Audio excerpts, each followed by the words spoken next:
মাঝে মাঝে তোমাকে প্রচুর পরিমাণ কষ্টে থাকতে হবে। সেই কষ্টটা যদি তোমার জীবনে ফিক্সড হয়ে যায়, সেটিও তোমার মেনে নিতে হবে। কারণ হচ্ছে, কষ্টে থাকলে তুমি তোমার বাস্তব জীবন উপলব্ধি করতে পারবা।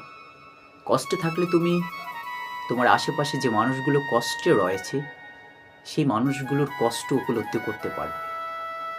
যদি সবসময় তুমি সুখের জন্যই চেষ্টা করো না, সেটা এক প্রকার স্বার্থপরই হবে। তাই তুমি চাইবে যে মাঝে মাঝে প্রচুর পরিমাণ কষ্টে থাকতে। কারণ তুমি যখন প্রচুর পরিমাণ কষ্টে থাকবে, তখন তুমি বাস্তব জীবনটাকে কাছ থেকে উপলব্ধি করতে পারবে। কষ্টটা জীবনের জন্য খুব প্রয়োজন।